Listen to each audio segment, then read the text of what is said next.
Todos, sejam todos bem-vindos a mais uma aula do canal. Vou aqui colocar a apresentação para todos, modo de tela cheia, está aqui, tá? Então hoje nós vamos falar sobre o paradoxo da dicotomia, né? Esse paradoxo ele foi enunciado, né, pela primeira vez por Zenon de Eleia, né, que era um grego, ok? Bem, eu sou o professor João Paulo, né, sou professor do Instituto Federal do Pará, campus Belém, e essa aula é a aula de número 5, direcionada aos cursos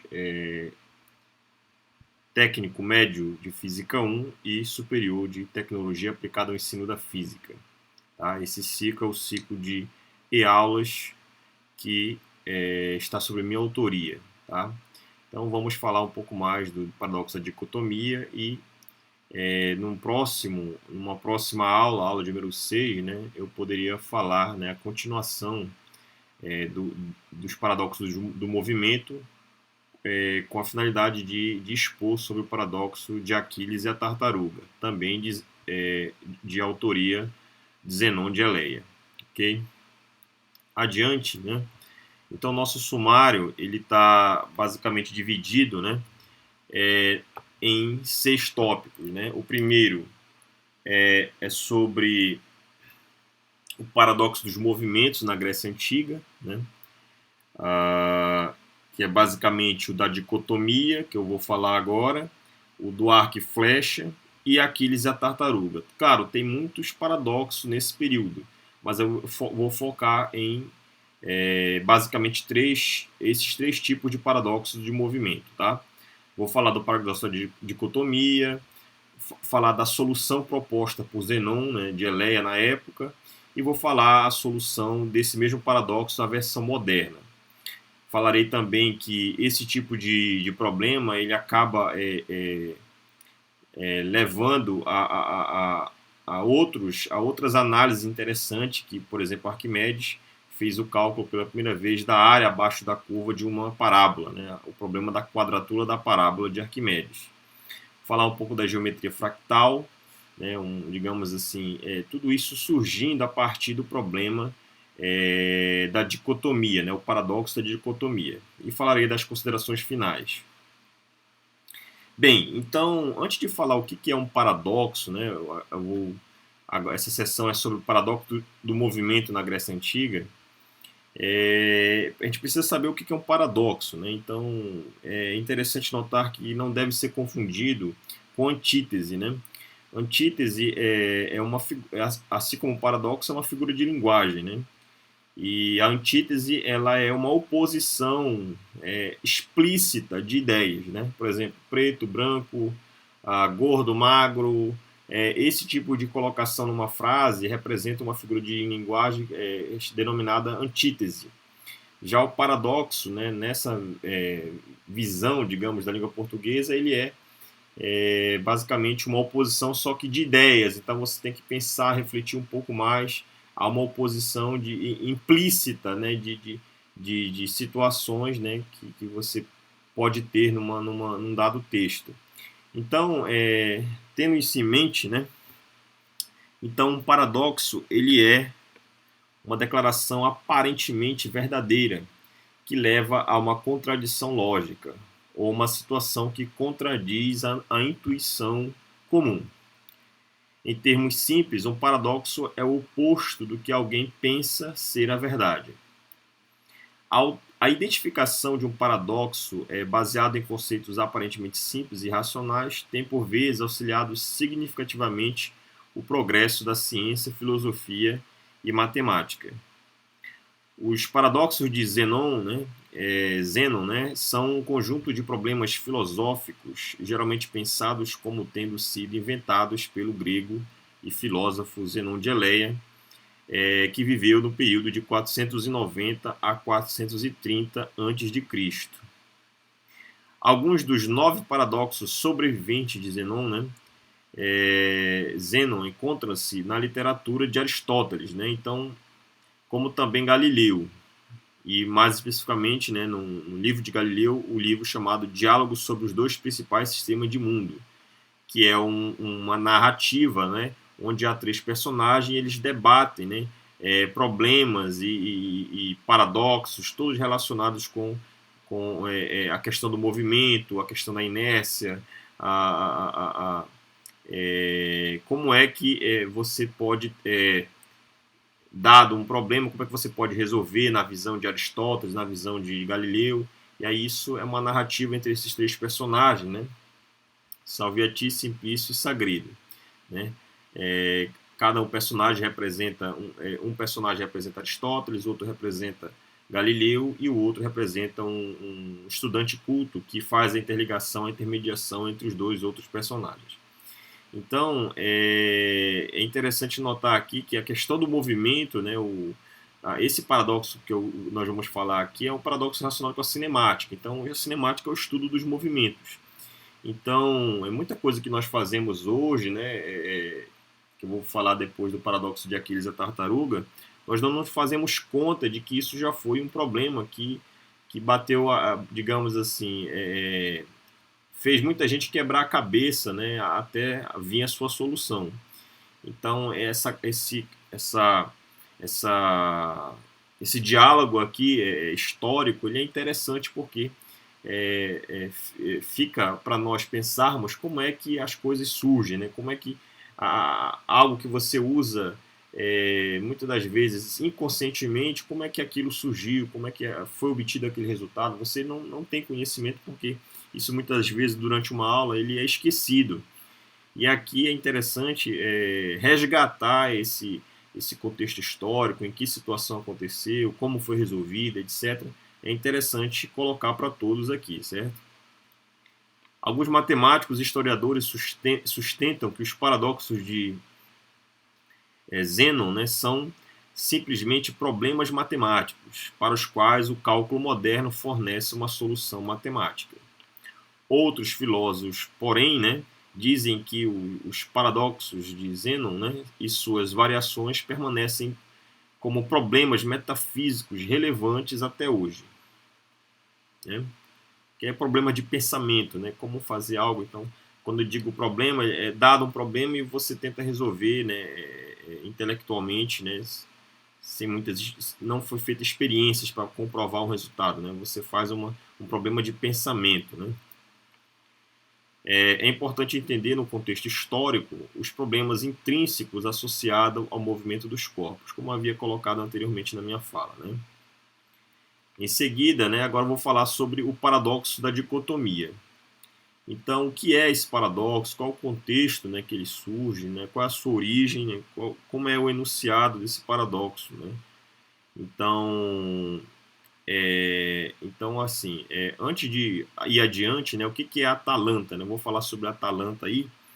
Então, um comentário rápido. Né? A Atalanta ela é caracterizada na mitologia grega. Ela é descrita como uma virgem, né, caçadora que não desejava se casar e era amada por um herói, Melige, né? Então, na mitologia grega, era uma virgem que caçava, né? Atalanta. Dizem essa mesma lenda, né, que essa Atalanta era filha de Lasos, né? E Lasos queria um filho. E, em contrapartida, nasceu Atalanta, que era uma filha.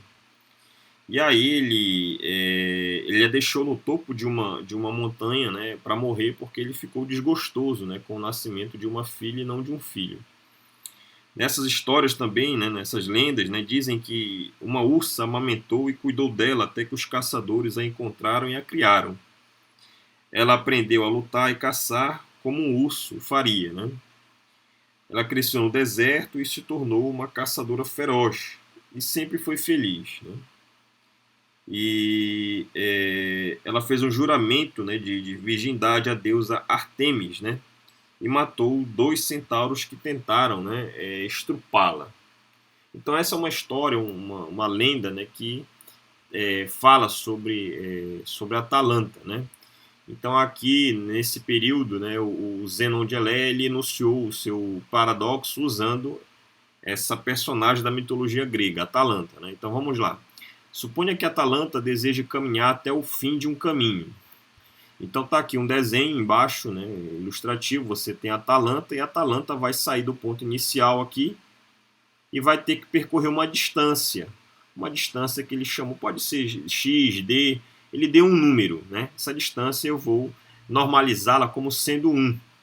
Pode ser 1 metro, 1 centímetro, sei lá, um valor, né? Não, você enunciar o problema, você precisa de valores, né, numéricos. Então, digamos que eu queira percorrer, a Atalanta queira percorrer essa distância de uma unidade aqui de comprimento. Antes que ela possa chegar lá, ou seja, no seu destino, né, ela vai sair de uma posição inicial e vai para uma posição final. Antes dela percorrer essa distância, ela deve estar na metade do caminho. Então, ela deve passar pela metade do caminho, que é meio aqui. Ó. Antes que ela possa chegar na metade, ela deve passar, né, por 1/4 do caminho, que é esse aqui. Então, você pegou o tamanho todo, dividiu em duas partes, meio. Agora eu pego o todo, que é meio, divido em duas partes. Meio dividido por 2 dá 1/4. Agora eu pego 1/4 e divido pela metade, é 1/8. 1/8 dividido na metade, 1/16. Metade, 1/32. 1/64 e assim por diante. 1/128 e assim por diante. Então, antes de viajar 1/4, ela viaja 1/8. Antes de 1/8, 1/16 e assim por diante, né? Aquilo que eu falei na ilustração abaixo aí. Esses argumentos são chamados de dicotomia. Então, essa palavra dicotomia, qual é o significado dela? Né? Porque ela divide um todo sempre em duas partes, que é aquilo que eu coloquei agora há pouco. Né? Então, porque envolve a divisão repetida de uma distância em duas partes. Então, esse é o paradoxo da dicotomia. Veja, você tem que percorrer um caminho. Para você percorrer esse caminho, você tem que chegar à metade. Para chegar à metade, você tem que chegar a 1/4. 1/4 sobre 16. Ou seja, você vai ter sempre que, na verdade, você vai percorrer uma sequência, uma distância, uma soma de infinitos termos, né? Veja, você percorre meio, depois 1/4, 1/4, 1/8, 1/16, 1/32. Então, isso é uma sequência, uma série, uma progressão geométrica infinita, né? Então, aquilo que muita gente pensa que o infinito ele é algo muito grande, não necessariamente. Você também pode ter o infinitamente pequeno. Se você pegar uma reta ela é infinita, tanto à direita quanto à esquerda, uma reta real, por exemplo. Mas se você pegar um intervalo dessa reta, por exemplo, de 0 a 1, também tem infinitos pontos ali. Né? Então, é nesse contexto que surge o paradoxo da dicotomia de Zênon de Eleia, tá certo? Então, indo adiante, né? Então, a solução de Zênon, né, para a época é a seguinte, né? Então, para falar da solução, né, eu vou falar aqui um pouco de série geométrica. Então, a sequência resultante desta análise, que foi feita no slide anterior, você tinha uma distância de 1, um espaço percorrido, né, uma sequência S1. Depois você tem que, para percorrer 1, você tem que chegar à metade, da metade a metade disso, que é 1/4, a metade disso, que é 1/8, a metade 1/16, a metade 1/32, ou seja, você tem uma sequência, uma série geométrica que vai até infinito. E aí, essa descrição requer que se complete um número infinito de tarefas. Então, veja, para você percorrer uma distância finita, de 0 a 1, por exemplo, você tem que percorrer trechos, né? Trechos que vão ao infinito. Ou seja, você tem que percorrer distâncias, né, intervalos de distâncias infinitas para obter um resultado finito. Isso é um problema, né? Isso é um problema que os gregos, né, se depararam e não foi possível resolver. Vamos ver aqui, olha. Então, Zenon, né, afirma ser uma impossibilidade esse tipo de situação, esse tipo de fenômeno criado na mente desse problema, né, no cerne desse problema. Essa sequência também apresenta um segundo problema, pois não contém a primeira distância a ser percorrida, pois qualquer possível primeira distância finita poderia ser dividida pela metade, portanto não seria a primeira, afinal, né? Então, para percorrer 1, na verdade ele não percorre 1, ele tem que percorrer meio, mas para percorrer meio tem que 1/4, ou seja, não há a primeira distância a ser percorrida, porque essa sequência ela tende ao infinito e você nunca vai ter uma distância inicial para começar a caminhada, né? Porque é infinito, então não há esse número. Então, esse é o primeiro argumento de Zeno, evidenciando o seguinte, olha, que esse problema ele é impossível de resolver, né? É um problema mental que é improvável que ocorra na natureza e etc. Portanto, a viagem nem pode começar. A conclusão paradoxal, então, seria que a viagem por qualquer distância finita não pode ser concluída nem iniciada. Então, essa era a visão de Zênon de Eleia para resolver o problema. Na verdade, foi uma solução que, veja, isso é uma impossibilidade. Então, ele, digamos assim, ele não conseguiu resolver o problema e analiticamente ou graficamente, né, geometricamente não conseguiu. E aí ele criou uma maneira de justificar por que esse problema não deveria acontecer na natureza.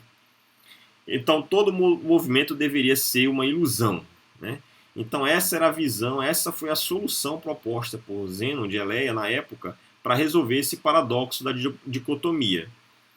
E aqui ao lado, né, tem uma ilustração, né, você tem um quadrado, né, de lado 1, né, meio mais meio é 1, meio mais meio é 1.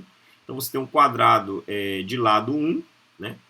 E aí você você pega esse quadrado e vai dividindo em quadrados, né, menores. Né? Você tem um quadrado 1 todo, divide em 4 partes, né? Pega um pedaço só de lado meio. A área é 1/4, né? A área do quadrado é o lado ao quadrado. Então é meio ao quadrado, é 1/4. Aí você pega esse mesmo quadrado restante do lado aqui, divide na metade, 1/4, e vai dividir na metade. Então você tem uma soma de quadrados aqui em azul, né? Aqui, roxo, na verdade, perdão. É uma soma de quadrados aqui, olha, de área. De área é 1/4, 1/16, né? 1/64 e assim por diante. Então você tem uma sequência infinita nesse espaço finito, né, de área de quadrados, né? Então cada um dos quadrados roxos tem 1/4 de área do próximo quadrado anterior, né? Então veja que você pega aqui, esse aqui tem 1/16, esse aqui tem 1/4. Então desse para esse você tem uma regressão de 1/4, né? Então você pega esse quadrado que tem 1/4 de área e divide em 1/4. Você vai obter a área desse. Divide por 1/4 a área desse camarada, vai dar a do seguinte, e assim por diante. A soma das áreas dos quadrados roxos é 1/3. Então, se você somar todas as áreas desses infinitos quadrados roxos aqui, olha, nesse espaço no todo, que é 1, né, que é finito, né, o lado é 1, né, a área é 1, né, 1 vezes 1 é 1, né, a área desse quadrado maior, você vai obter que essa soma de infinitos quadrados nessa área total, né, que são esses quadrados em roxo, você vai obter 1/3, né, 1/3 do quadrado do todo, que é o quadrado maior. Então, você pode mostrar esse resultado. Né? Como é que você pode fazer isso? Isso vai ficar como exercício para você pensar como encontrar a área desses infinitos quadrados em roxo e você deve chegar à conclusão de que a área total deles é 1/3 da área do quadrado maior. Tá certo? Isso fica como exercício, né, tanto para o ensino médio quanto para o superior. Aqui ainda estou falando ainda de conteúdos, né? Veja que o conteúdo de série geométrica é para o ensino médio, não somente para o superior. Então isso aqui ainda contempla o ensino médio nesse ponto, tá? E agora vamos falar sobre a solução moderna, né, do problema da dicotomia, né, do paradoxo de Zeno. Então vamos lá. Então vou falar um pouco da soma de série geométrica finita. Então, em matemática, uma série geométrica é uma série com uma razão constante entre termos sucessivos. Assim, podemos reescrever o deslocamento S minúsculo de Atalanta como. Então, veja. Então, colocando em termos de série o que é? Uma soma de termos, né? De uma sequência. do problema de Atalanta, né, do paradoxo da dicotomia, é o seguinte. Então, ela não chega a percorrer um, na verdade, ela não chega...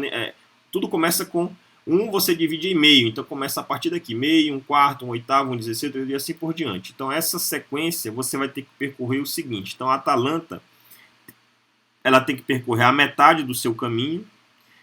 Ela, para percorrer essa metade, ela vai ter que percorrer também, vai ter que ser somado a essa distância, um quarto, um oitavo, um 16 e assim por diante. Então, uma sequência, uma soma de deslocamentos que vai ao infinito. Podemos deixá-la, essa sequência de deslocamento de Atalanta, na forma de uma série analítica, né, genérica da forma. Então, A é o primeiro termo, né? A1 é o primeiro termo da série, é meio. O segundo termo é A vezes a razão. A razão, veja, o que é a razão? É a divisão do termo sucessor menos o anterior, dividido pelo anterior. Então, um quarto dividido por meio, um quarto dividido por meio vai dar meio, certo? Então, a razão é a divisão do número da frente menos o anterior. Um quarto dividido por meio dá meio. Um oitavo dividido por um quarto, meio. Um 16 dividido por um oitavo, meio. Um 32 sobre 1 sobre 16 dividido, né, dá meio. Então, se você pega sempre o sucessor dividido pelo anterior, dá sempre o mesmo resultado, ou seja, dá sempre meio, nesse caso aqui. Então, Rzinha é a razão, vale meio, e o primeiro termo, A, ele vale meio. Então, a sequência, a expressão 2, ela pode ser reescrita de uma forma genérica, né, como a expressão 3. Então, você tem A, aqui você tem A vezes R. A é meio, R é meio. Meio com meio dá um quarto. Olha.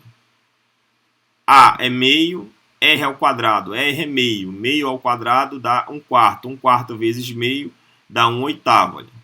Então, cada termo representa aqui uma sequência e vai para o infinito também. Ou, se preferir, então você tem uma soma infinita de termos, certo? Uma soma infinita de termos, perdão aí. E você pode representar isso como sendo uma somatória, tá aqui, ó. Uma somatória de AR de K, né? Então você tem AR elevado a um índice, né? AR de K, onde esse K começa em 0 e vai até N. Então, vamos lá, K igual a 0. Então fica qualquer número elevado a 0, R elevado a 0 dá 1, sobra A. Tá aqui, ó. K igual a 1, dá A vezes R. Tá aqui, o segundo termo. E eu vou somando esses termos, então por isso que tem essa somatória. Terceiro termo é ARK elevado ao quadrado. Então, AR quadrado. Mais, que tem uma somatória. Terceiro termo, K igual a 3, AR ao cubo. Tá aqui, ó. Então, essa soma vai até um índice n, onde esse n eu tomo o limite quando ele vai para infinito. Eu vou obter esse último resultado aqui, ó. Ou seja, é uma sequência, é uma série geométrica com infinitos termos. Então, eu reescrevo o problema de Atalanta que eu tinha, que era esse aqui, a expressão 2, numa expressão 4, que é esse Szinho, é o limite, né? Então, essa definição da soma geométrica aqui, de uma série geométrica dessa forma, eu consigo reescrever isso de uma forma, né, a nível superior, né, a nível do ensino superior, dessa forma, usando limite e usando somatória. Por ensino médio, né, basta escrever somente a equação 3, que é uma série genérica geométrica infinita aqui, ó. Tá? Então a pergunta que eu faria é o seguinte: bem, como é que eu consigo? Veja que Zênon de Eleia não conseguiu resolver o problema, ele descartou, disse que era uma impossibilidade isso ocorrer na natureza. Mas aqui eu estou tentando fazer, digamos, resolver o problema de uma forma moderna, usando limite, um pouco de soma e etc. Então, veja, eu tenho que essa soma aqui, no limite, quando o n tende a infinito, ela pode dar duas coisas, né? Dois resultados. Ela pode ser finita, ou seja, dar um número, um valor finito, ou pode dar infinita. Então, numa série, quando você estuda série, pessoal, tem duas possibilidades. Ou ele pode ser uma série finita ou uma série infinita. Você tem que ver como é que você vai sair desse impasse aí, né? A série 4, né, tá aqui, é geométrica, tá? É geométrica por isso, porque você, né, o anterior dividido o sucessor dividido pelo anterior dá sempre um valor constante, que no caso é a razão, que é meio. Então, isso é o que caracteriza uma série geométrica, porque cada termo sucessivo pode ser obtido multiplicando o termo anterior por meio. Então, a mesma coisa, ou dividir, né, divide o sucessor pelo anterior, divide e dá sempre o mesmo valor, meio. Ou você pode pegar o primeiro termo, né, o anterior, e multiplicar por meio, aí você obtém um sucessor. Então, meio vezes meio dá um quarto, um quarto vezes meio dá um oitavo vezes meio, 1 sobre 16, 1 sobre 16 dividido por meio, 1 sobre 30, e assim por diante. Tá? Então, como é que eu sei se essa soma aqui em 2, 3 e 4, que é a mesma coisa, como é que essas somas elas podem ser finitas ou infinitas? Como eu encontro esse resultado? Então, para isso, pessoal, eu uso no ensino superior tem 3 tipos de teste, né? Quando você estuda séries, você pode fazer o chamado teste da razão, que é o que eu vou fazer em 5 aqui, ó. R maiúsculo é chamado de razão, né? Então, o teste da razão. Eu posso fazer o teste chamado teste da raiz ou teste da comparação. Esses 3 testes, eles servem para te dizer o seguinte, para dizer se a série que tu está estudando, que tu está vendo, ela vai dar finita ou infinita, né? Ou inconclusiva, depende do caso. Então, eu vou aplicar o teste da razão, né? Que é bem prático e bem rápido aqui. Como é que é o teste da razão? Então, você pega o elemento da série, o emésimo termo mais 1, divide pelo emésimo, toma o módulo e calcula o limite quando esse m, esse índice, tende a infinito. Quando você calcula esse limite aqui, dessa razão, por isso que o nome é chamado teste da razão, né?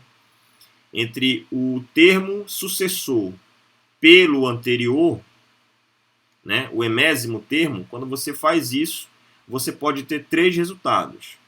Se esse R maiúsculo ele for menor que 1, o que isso significa? Significa dizer que aquela série que tu está fazendo análise, ela vai convergir, ou seja, ela vai se aproximar, ela vai tender, ela vai dar um resultado finito. Se R for maior que 1, ou seja, eu calculo essa razão, tomo um módulo e calculo o limite. Calcular essa razão e der maior que 1 significa dizer que aquela série ela diverge, ou seja, vai dar um resultado infinito. E se R for igual a 1, ela pode ser tanto convergente quanto divergente. Então, é um resultado inconclusível. Aí você diz, então, como é que você vai sair desse impasse? Aí você pode utilizar um outro método, que pode ser o da raiz ou da comparação, para você ver um outro teste se ela vai convergir ou divergir, entende? Então, eu vou aplicar esse teste da razão, né, em 4. Então, o que eu vou pegar? Eu vou pegar o emésimo termo mais 1, que é R elevado a M mais 1. No lugar de K, troca por M mais 1, tá? Aqui, olha. E dividido pelo emésimo termo, né? É AR elevado a M. Aqui, ó. Corta A com A, faz a propriedade da potência numa divisão, né? Conserva a base e subtrai os expoentes. O resultado vai dar R. No limite, quando M tende a infinito, aqui no R não tem M. Então, no limite, quando M tende a infinito, esse valor dá o próprio R. Certo? Então, lembra que R é razão. Esse Rzinho é a razão.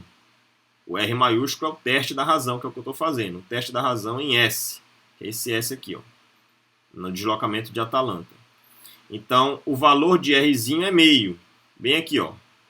Meio. Então, meio, ele é menor do que 1. Então, se ele é menor que 1, R, essa série que eu estou estudando, ela converge, ou seja, vai dar um resultado finito. Então perceba que uma soma de infinitos termos, olha aqui a equação 2, uma soma de infinitos termos pode dar um resultado finito, ou seja, converge. Então é dessa forma, né, usando um pouco de limite, de teste de série, né, teste da razão, você consegue obter um resultado finito, ou seja, essa série de fato, né, esse problema da dicotomia, o paradoxo da dicotomia, ele vai dar um resultado finito, ele não é uma impossibilidade, ele não é uma ilusão, como afirmava Zeno de Eleia, lá no contexto histórico do problema que ele tentou resolver. Então isso aqui já usando um pouco de cálculo moderno para poder você entender a solução do problema. Então, como calcular essa quantidade finita? Então, agora eu sei que converge. Como é que você vai fazer isso? Então, você pega o deslocamento n, né, até n, né, dessa série. Então, tá aqui, olha, R, eu só repeti a equação 3. E no último termo, no lugar do infinito, eu coloco AR elevado a n. É o último termo. Eu sei que não dá mais infinito, porque vai dar um valor finito, como foi obtido no teste da razão em 6 aqui, ó. Então vai dar um valor finito. Então eu vou representá-lo como sendo AR elevado a n. É o enésimo termo da série. Eu vou multiplicar isso tudo por R, que é a razão. Então multiplico aqui, vai dar AR quadrado, AR ao cubo e assim por diante. Está aqui, ó. Aí vai ter o último termo, que é esse aqui. E quando eu multiplicar por R, vai aparecer um termo novo, que é o enésimo mais 1. R vezes R aplica a propriedade da potência, né? Bases iguais, conserva a base e soma os expoentes. N mais 1 dá N mais 1. Aí você vai subtrair agora a equação 8 dá 7. Perdão, 7 de 8, né? E aí você vai obter uma coisa chamada PG finita, progressão geométrica finita. Se você fizer a subtração, você vai encontrar como resultado esse valor, a equação 9. Olha. Ou seja, uma soma finita, já que os termos têm um valor, não é um valor, vai ter um valor finito, né? Então essa aqui é chamada a equação da soma de uma PG finita. Então se você procurar nos livros de matemática do ensino médio, você vai encontrar essa expressãozinha aqui, ó. A, que é o primeiro termo, 1 menos a razão, n mais 1, dividido por 1 menos a razão. É a expressão 9, tá? Todas essas passagens que eu estou fazendo aqui, por exemplo, esse exercício que eu deixei é para vocês fazerem, né, em casa, tentarem fazer e encontrar os resultados. Essas passagens aqui também, né? Até aqui é nível médio, né? Até equação 3. E aí esse trecho da equação 4 à equação 6 é superior. Tá? A equação 7 e 8 nível médio e 9 também. Ok? Indo adiante, né? E aí você tem agora umas. Como é que você. Já que você obteve uma fórmula, como encontrar uma soma de uma série, de uma PG finita? Mas se a minha PG for infinita, como é que eu encontro esse resultado? Porque no caso de Zenon de Eleia, lembra que essa série ela ia para o infinito. Como é que eu encontro essa soma aqui? Eu sei que ela converge, mas qual é o valor? Então você vai pegar a expressão 9 e calcular o limite quando esse n tende ao infinito.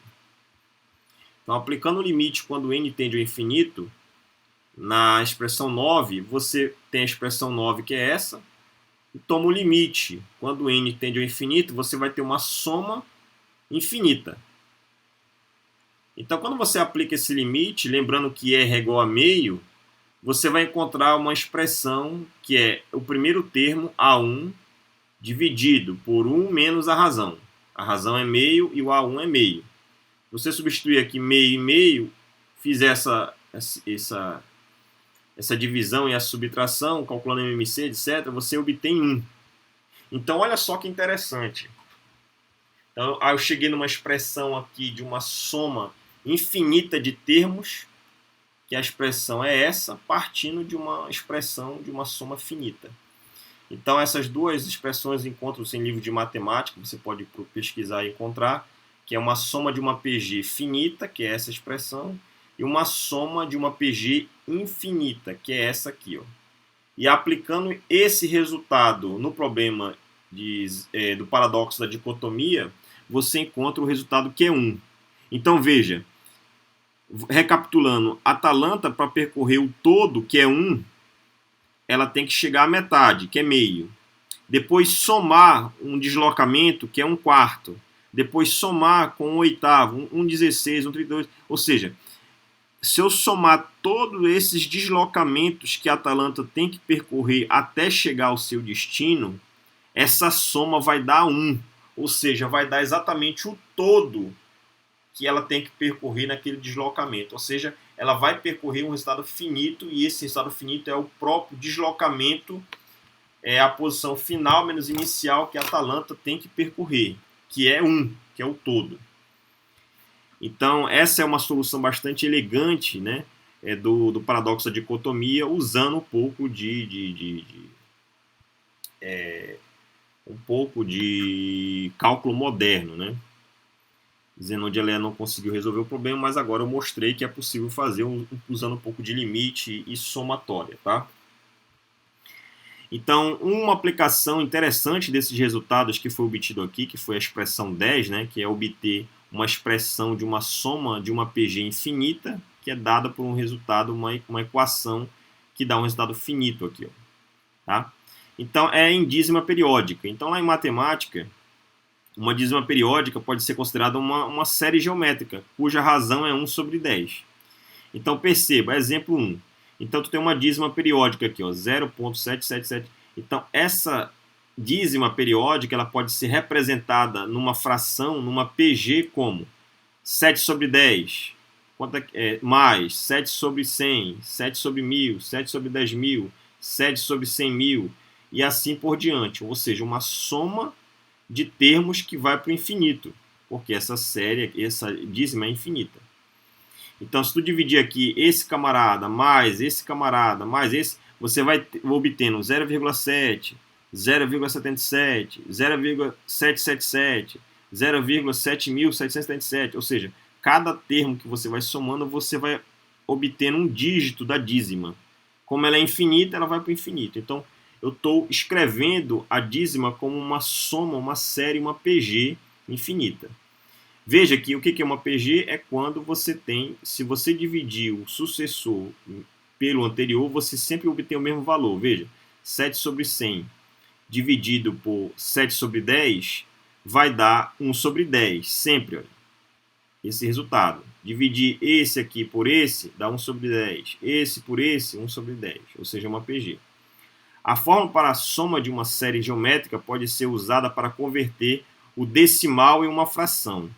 Então, tem algumas regras lá na matemática, lá na matemática de quarta série, de quinta, que você converte uma dízima em uma fração. Aí, como é que você faz isso? Você faz sem saber, claro, você usa essa formuleta aqui, olha, a expressão 10, que é a soma de uma PG infinita. Então, se você pegar a razão, que é o primeiro termo, que é 7/10, 1 menos a razão, que é 1/10, você vai obter 7/9. Ou seja, essa dízima infinita periódica aqui, ó, ela pode ser representada como um número racional, como uma fração do tipo 7/9. E esse valor veio graças à fórmula de uma soma de uma PG infinita, que é a expressão 10, ó, que é essa aqui. Ó. Então, veja, você está usando um resultado que surgiu lá na Grécia Antiga, né, digamos assim, para escrever uma dízima em um valor finito em uma fração, né, do tipo 7/9 para esse caso. Se você fizer a mesma ideia para o exemplo 2, agora essa aqui é uma dízima simples, né? Se você dizer uma dízima composta, aí, ó, 1, 2, 3, 4. Essa é a sequência que se repete, olha, 1, 2, 3, 4, 1, 2, 3, 4, assim por diante. Se você fizer a mesma análise que foi feita anteriormente no exemplo 1, você vai obter que essa dízima infinita pode ser representada por uma razão, né? Um número racional, né, entre esses dois números aqui, olha, ok? Usando o resultado da soma de uma PG infinita, certo? Então, o método da exaustão. Agora vamos falar um pouco sobre a quadratura da parábola de Arquimedes. Então, veja, com o problema de Zeno, de paradoxo da dicotomia, ele surgiu lá no século 390, digamos assim, nesse período, 390 não, isso, 390 a.C. Arquimedes é o período basicamente 3 a.C. Então, esse conhecimento, Arquimedes com certeza já tinha, né, do paradoxo da dicotomia. E aí ele implementa, digamos assim, o chamado método da exaustão, que é um método geométrico de determinar a área. Então, como é que você determina a área abaixo de uma curva? Antes do cálculo diferencial integral, que é no século XVII, né, com Newton, Leibniz e etc., você já tinha uma espécie de método de integração primitivo, digamos assim. Então, o método de integração primitivo eu posso denominar como sendo o método da exaustão, que é um método puramente geométrico, tá? Não tem nada analítico. Então, Arquimedes usou a soma de uma série geométrica para calcular a área delimitada por uma parábola e uma linha reta. Então, imagine que você trace uma reta que corte uma parábola. Está aqui a parábola com cavidade para baixo, olha.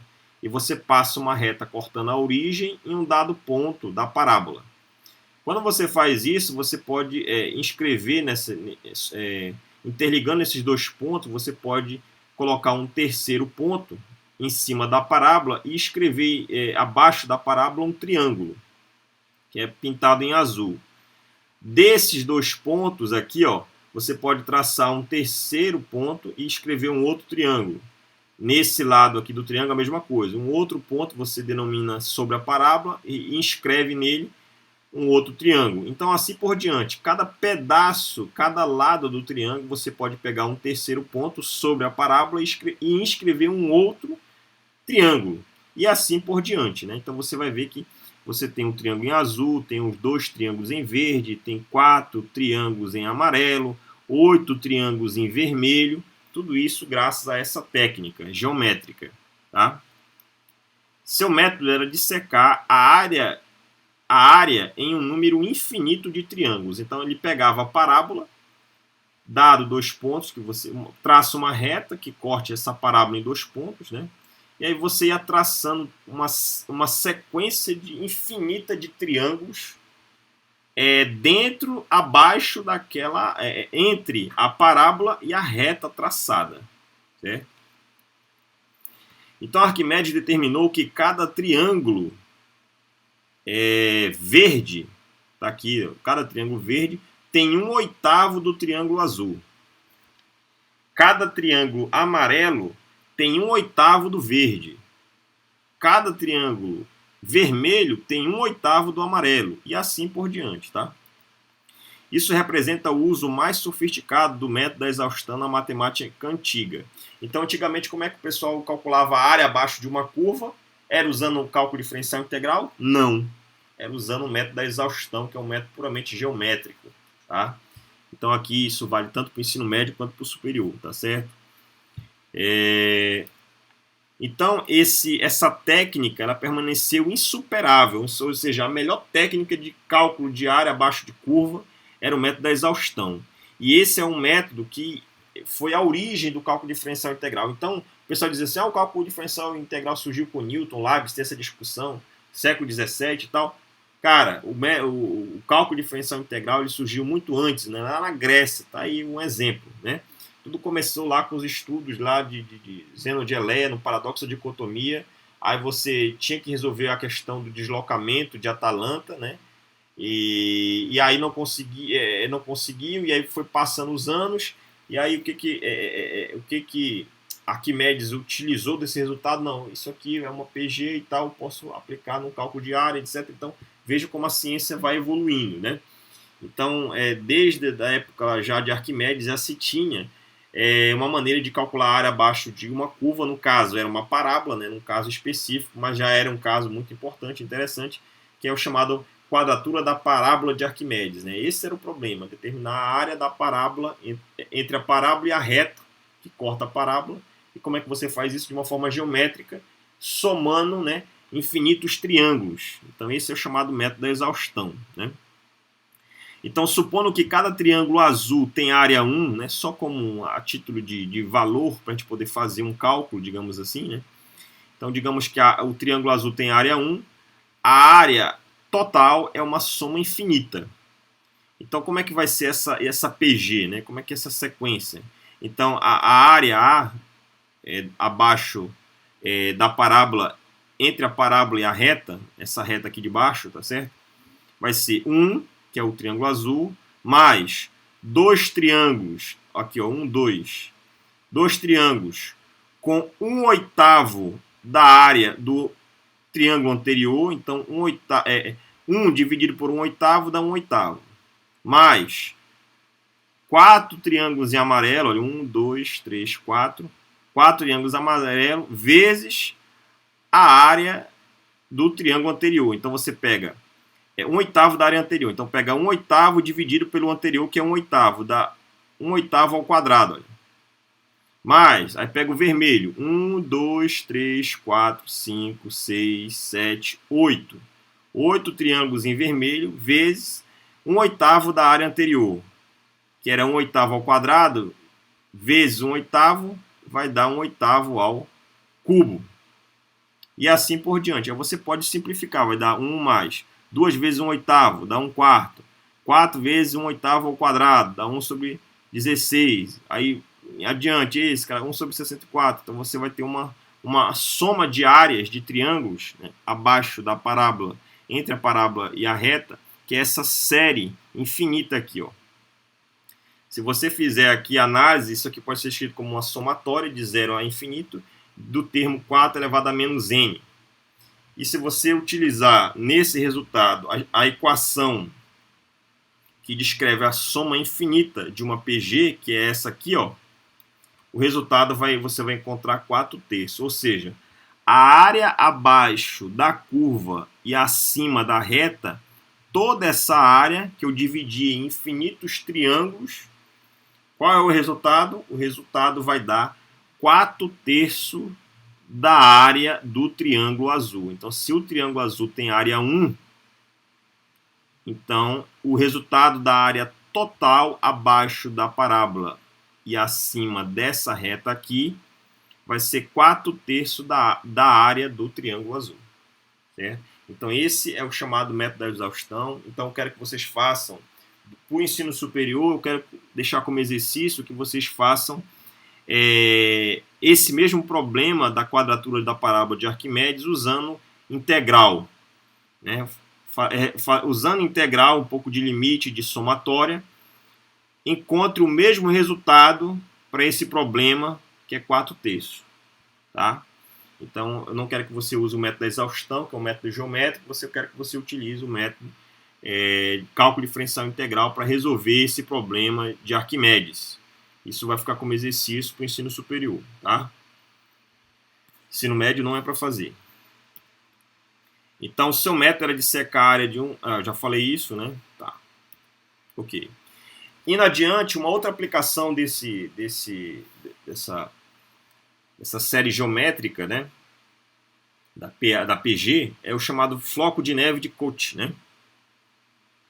Então, esse floco de neve de Koch, né? Então, esse Koch, ele estudou pela primeira vez o floco de neve. E ele viu, né, que isso era um fractal. Né? O floco de neve ele era um fractal. Então, no estudo de fractais, as séries geométricas frequentemente surgem como perímetro, área ou volume de uma figura autossemelhante. Então, o que é uma figura autossemelhante? É aquela que, se você, por exemplo, se você olha de longe, uma dada distância, você está enxergando isso aqui. Isso aqui é o floco de neve de Koch.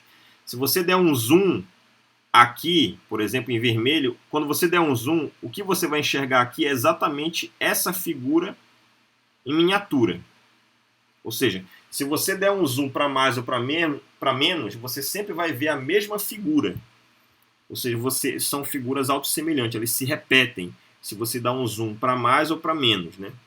Em um dado lugar aqui, um dado ponto dessa figura.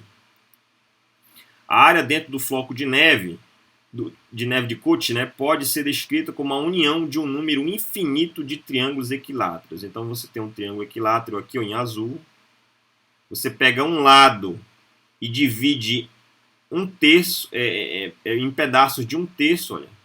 Então digamos que isso aqui tem lado 1. Divide cada lado em um terço. Olha. Daqui para cá um terço, daqui para cá um terço, dá 2 terços, daqui para cá 3 sobre 3. 3 terços de 3, né? 3 sobre 3 dá 1. Pega esse lado aqui, divide um terço, aqui, aqui e tal, em 3 pedaços, aqui também. Aí depois, se você pegar esse triângulo de cima, aí com esse um terço que você dividiu, você desenha um outro triângulo equilátero. Pega essa distância, divide um terço, tal. Vai fazendo isso infinitamente, em cada pedaço. Cada lado do triângulo verde, aqui ó, o verde são esses 3 aqui, ó, tem um terço do tamanho de um lado do quadrado do grande triângulo azul e, portanto, tem 1/9 de área, né? Então, cada lado um terço, você vai ter a área 1/9. E, da mesma forma, o triângulo amarelo tem 1/9 da área do triângulo verde, e assim por diante. Ou seja, o anterior, o superior tem sempre 1/9, um valor, né?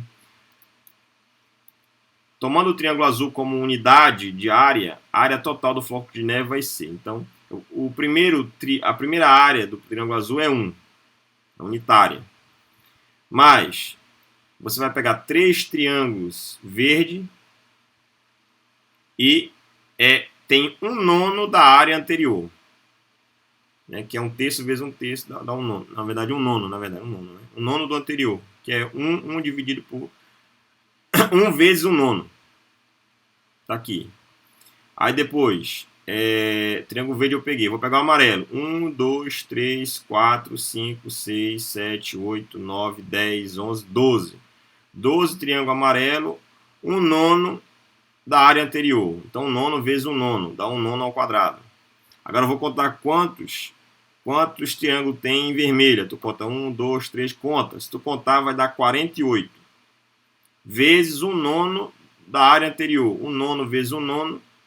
1/9 vezes 1/9 ao quadrado dá 1/9 ao cubo. E assim por diante. Então, essa série é representada dessa forma aqui, abrindo os termos, né? Simplificando. 3 vezes 1/9, 12, fazendo a propriedade da potência, dividindo e tal. Dá esses números aqui, ó. Essa sequência. Então, isso aqui é uma PG em parêntese. Esse 1 está de fora. Então, essa é a área desse floco de neve aqui de Cotes. E aí, se você representar isso como uma somatória, você vai representar ele dessa forma aqui, ó, 3/4 de uma soma de n de 0 a infinito, 4/9 de n mais 1. Se você aplicar a fórmula de uma soma de uma PG infinita, que é aquela que eu já utilizei no exemplo anterior da quadratura e etc., lá no problema da dicotomia, você vai encontrar que esse resultado dá um 8/5, ou seja, a área total do floco de neve de Cotes, né, Cotes é 8/5 da área do triângulo equilátero em azul. Ok? Bem, esse problema do fractal, né, o fractal é isso, né, uma figura que se repete, dando um zoom para mais ou para menos, né, uma figura autossemelhante. Então, fractal ele também pode ser utilizado no crescimento, na análise de uma metamorfose de plantas.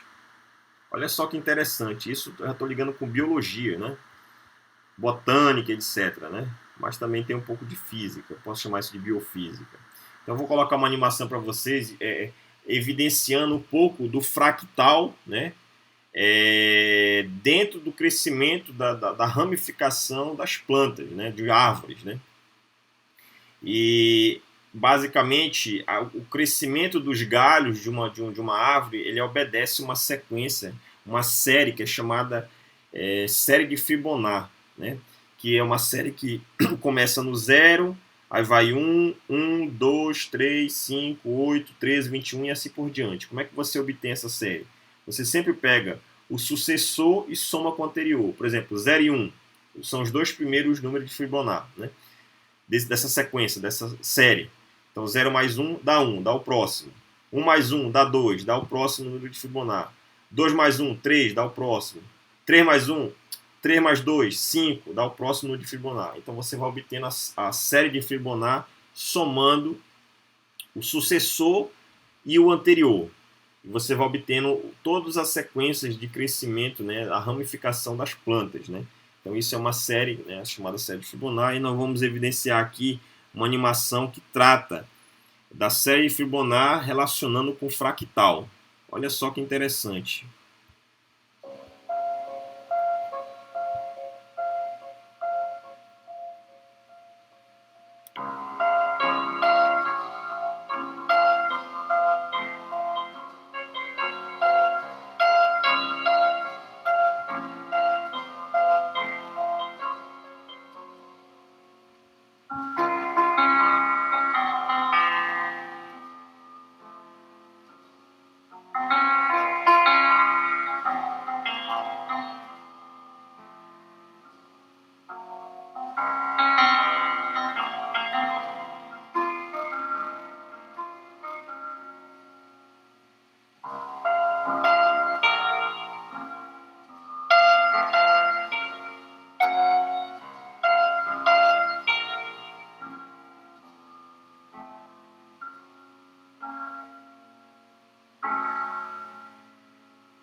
Então você pode perceber aí nessa simulação que não foi feita por mim, né? Mas eu vou colocar nas referências bibliográficas aí, de uma simulação relacionando a ramificação, né, dos galhos de uma planta, né, com os fractais, né, puramente uma coisa muito bonita, uma simetria muito linda, né, que você pode perceber aí em matemática, biologia, um pouco de física, né. Você pode, muitas das vezes as pessoas dizem que a matemática não está presente no seu dia a dia, a física, né. São pessoas leigas, né, que falam esse tipo de coisa, tá? Tem uma animação muito interessante aí sobre a metamorfose de uma árvore, né, do crescimento dos galhos, etc. Então, a conclusão, né, historicamente, as séries geométricas desempenharam um papel importante no desenvolvimento inicial do cálculo diferencial integral. Continua a ser centrais no estudo da convergência das séries, né? Se uma série é infinita ou infinita, tem como fazer esse estudo através do teste da razão, comparação e da raiz. As séries geométricas são usadas em toda a matemática e têm importantes aplicações em física, engenharia, biologia, economia, ciência da computação, teoria de finanças, né, e etc. Na física, em especial, no nosso estudo da cinemática, né, veja que o problema da dicotomia ele trata sobre o deslocamento de Atalanta, de um objeto, de um ponto a outro. Esse deslocamento pode ser entendido, um deslocamento finito, pode ser entendido como uma série, uma PG infinita de deslocamentos, tá certo? E vai dar um resultado finito, que é a própria distância percorrida, que é o todo que a Atalanta vai percorrer, né? Falei também da geometria fractal, né? A física de fractais, você pode associar com a PG. As referências bibliográficas, né? Essa animação, esse vídeo que eu mostrei está nesse link aqui no YouTube. Os outros falando basicamente sobre a série geométrica, o problema de Arquimedes, sobre o paradoxo da dicotomia, etc. Então, gostaria de agradecer ao IFPA Campus Belém, né? A instituição na qual faço parte, aos estudantes na qual é direcionada essa aula, os cursos, né?